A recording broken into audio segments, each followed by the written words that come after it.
ओम नमः शिवाय। आप सभी का मेरे इस चैनल में स्वागत है।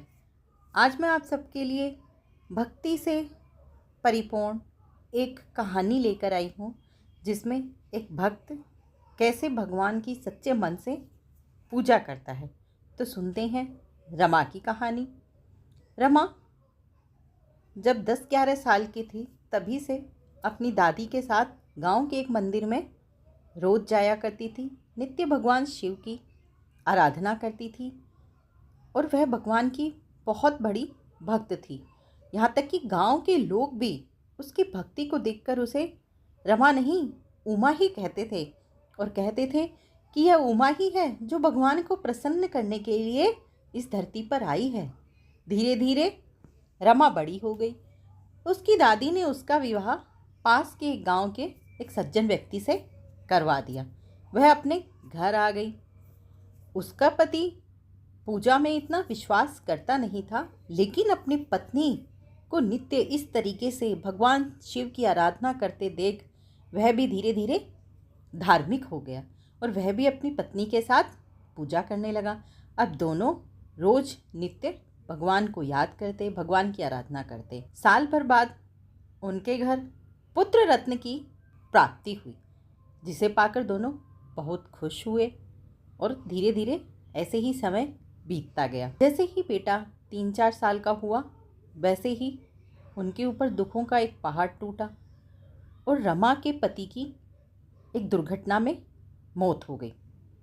लेकिन रमा ने जैसे तैसे करके बड़ी ही मुश्किलों से अपने बेटे को पाला पोसा और बड़ा किया, पढ़ाया लिखाया उसे, जिससे कि वह अपने पाँव पर खड़ा हो सके और एक अच्छी नौकरी उसे मिल सके। जल्दी ही बेटे की नौकरी भी लग गई। अब रमा अपने घर में एक बहू ले आई। बेटा पढ़ा लिखा था, इसलिए बहू भी पढ़ी लिखी थी, लेकिन बहू के तेवर कुछ और ही थे। वह हर बात के लिए अपनी सास को जिम्मेदार ठहराती। वह अपने पति के सामने तो से बड़ी ही अच्छे से बात करती और जैसे ही उसका पति दफ्तर चला जाता, वैसे ही वह रमा से ऊंची ऊंची तेज आवाज़ में बात करने लग जाती। वह रमा को परेशान करने लगी। रमा से वह रोज़ लड़ाई झगड़े करने लगी। वह हर चीज़ का जो इल्ज़ाम होता है वह रमा पे लगाने लगी कि आज माँ जी ने ये किया, आज माँ जी ने वो किया। लेकिन रमा कभी भी अपने बेटे को, अपनी बहू की शिकायत नहीं करती। वह बस चुपचाप रहती और भगवान की आराधना करती रहती और सब सहती रहती। वह यह सोचती कि क्यों अपने बेटे को परेशान किया जाए। ऐसे ही दिन बीतते गए। लेकिन 2-3 साल बाद में एक दिन बहू ने अपने पति को कहा, क्यों जी, सुनते हो माँ जी अब इतनी बूढ़ी हो गई है, वैसे भी घर में क्या करती है, सारे दिन भगवान का नाम ही तो लेती रहती है, क्यों ना इन्हें वृद्ध आश्रम में छोड़ाओ, वैसे भी यहाँ अब इनका क्या काम है।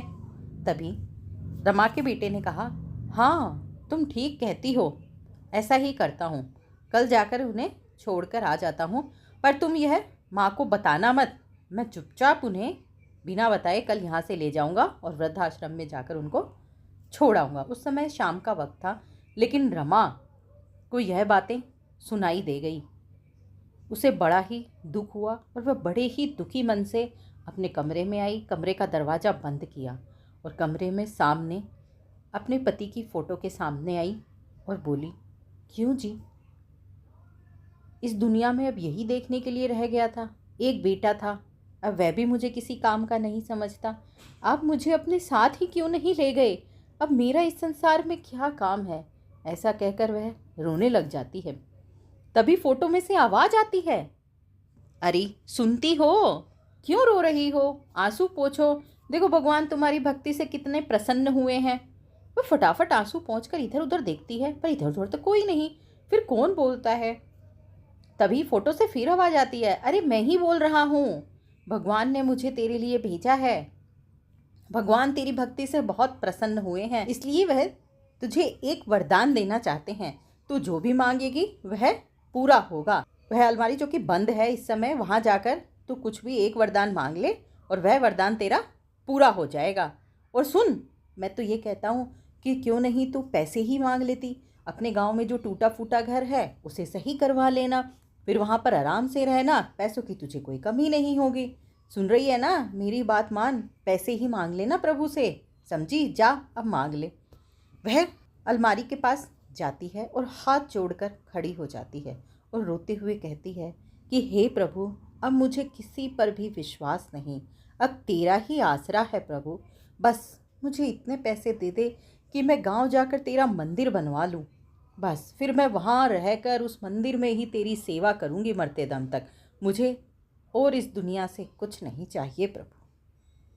और वह फिर अलमारी खोलकर देखती है तो अलमारी के अंदर पैसे होते हैं। वह तुरंत सोचती है कि अरे, आप तो सही कह रहे थे जी, ठीक है, अब मैं ये पैसे लेकर भगवान का मंदिर बनवाऊंगी। और वह एक बैग में पैसे भरने लग जाती है। उसके कमरे की लाइट जल रही होती है। तभी बहू वहाँ से गुजर रही होती है तो दरवाज़ा थोड़ा खुला होता है। तो वह झांकती है, देखते माँ जी कर क्या रही है। तो वह देखती है, अरे माँ जी तो नोट गिन रही है। हाँ, माँ जी के पास इतनी संपत्ति है, इस बुढ़िया ने कभी बताया तो नहीं। वह भागी भागी जाती है अपने पति के पास और कहती है, देखा तुम्हारी माँ को, अच्छा हुआ जो इसे वृद्धाश्रम में भेज रहे थे। तुम जानते नहीं हो उसके पास कितना पैसा है, तुम यहाँ मारे मारे फिर रहे हो, हमारे पास पैसों की इतनी कमी है और तुम्हारी माँ इतना सारा धन उस अलमारी में दबाए बैठी है। देखो कितना सारा पैसा है, जाकर देखो। तभी उसका पति बोलता है, शांत रहे, चुप रहे, मैं कल माँ को चुपचाप वहाँ छोड़ के आ जाऊँगा वृद्धाश्रम में, और वो बैग है ना पैसों का वो मैं ले लूँगा। तू किसी बात का जिक्र मत करना, बस चुप रहना, कुछ बोलना मत। कल सारा काम और सारा बंदोबस्त पैसों का भी हो जाएगा और माँ भी चली जाएगी। समझ में आई ना? अब चुपचाप शांति से सो जा। वह कहती है, ठीक है जी, जैसा आप कहें। तभी सुबह होती है। सुबह उसका पति मोटरसाइकिल लेकर उसमें पेट्रोल भरवाने के लिए चला जाता है। पीछे से बहू से रहा नहीं जाता और वह भागी भागी आती है अपनी सास के पास और झगड़ने लग जाती है और कहती है, वाह बुढ़िया, कितना पैसा दबा के रखी हो, हैं? बेटे को कभी मदद नहीं कर देती इतने पैसों की, हम यूं ही परेशान होते फिरते हैं और तुम्हारे पास इतना सारी धन संपत्ति है। और वह अपनी सास से इस तरीके से लड़ने लग जाती है। लड़ाई के बीच में अचानक ही बहू के फ़ोन की घंटी बजती है। बहू फ़ोन उठाती है और देखती ही देखते बहू के हाथ से फ़ोन छूट जाता है और वह खूब रोने लग जाती है। तब रमा बोलती है, क्या हुआ बहू, ऐसे क्यों रो रही हो, क्या हो गया, बताओ तो सही। तभी बहू कहती है, आपके बेटे का एक्सीडेंट हो गया, बाइक की टक्कर हो गई ट्रक से, वह हॉस्पिटल में एडमिट है, हॉस्पिटल में बुलाया है, उनकी हालत बहुत ख़राब है माँ जी, बहुत ख़राब है। और बहू तुरंत दौड़ी दौड़ी हॉस्पिटल की तरफ भागी चली जाती है। और इधर रमा वह वापस अलमारी के पास जाती है कमरे में बैग लेकर और प्रभु के सामने अलमारी बंद करके प्रभु के सामने खड़ी हो जाती है और सारे पैसे अलमारी के अंदर रख देती है और भगवान के सामने हाथ जोड़ कर कहती है कि हे प्रभु, मुझे ये पैसा नहीं चाहिए प्रभु, ले लो ये पैसा, बस मेरे बेटे की जान दे दो प्रभु, मेरे बेटे की जान लौटा दो प्रभु। और फिर वह अलमारी खोलती है तो देखती है कि पैसों से भरा बैग गायब हो जाता है। अब वह भगवान का पंचामृत हाथ में लेकर हॉस्पिटल की ओर दौड़ती है और हॉस्पिटल जाकर अपनी रोती हुई बहू को कहती है कि बहू, कैसे भी हो जाकर अपने पति को, जा मेरे बेटे को ये पंचामृत पिला दे, समझी? तुरंत जा और ये पंचामृत पिला दे, मुझे पूरा विश्वास है कि वह ठीक हो जाएगा। तभी डॉक्टर आते हैं और कहते हैं कि अब कुछ नहीं हो सकता, बहुत देर हो गई है। लेकिन एक माँ का विश्वास कभी भी कम नहीं होता। वह कहती है, जा बेटा, जा बहू, मैं कह रही हूँ ना, तो ये पंचामृत पिला दे, मेरा बेटा ठीक हो जाएगा। बहू अंदर जाती है और पंचामृत की 2 बूंदें जैसे ही रमा के बेटे के मुंह में जाती है, वह अचानक से सांस लेने लग जाता है, अचानक से ठीक हो जाता है। और वह रमा प्रभु का बहुत ही शुक्रिया अदा करती है कि हे भगवान, आपने मेरी सुन ली, आपका कोटि कोटि प्रणाम। तो देखा आपने कि किस तरीके से भगवान ने कैसे एक भक्त की इच्छा को पूरा किया, कैसे रमा प्रभु से कभी भगवान से कुछ नहीं मांगा और उसने आखिर में भी मांगा तो अपने उस बेटे के लिए मांगा जो उसे वृद्धाश्रम में छोड़कर आ रहा था। ऐसे ही हमें भी भगवान पर अपनी आस्था को हमेशा बनाए रखना चाहिए। जैसे ही बेटे बहू को पता चला भक्ति के बारे में अपनी माँ के विश्वास के बारे में वो दौड़े दौड़े माँ के चरणों में गिर पड़े और माँ से क्षमा मांगने लगे। उनके बुरे बर्ताव के बावजूद भी माँ ने उन्हें क्षमा कर दिया और अब वे तीनों बड़े ही प्यार से रहने लगे। जय भोलेनाथ बाबा की।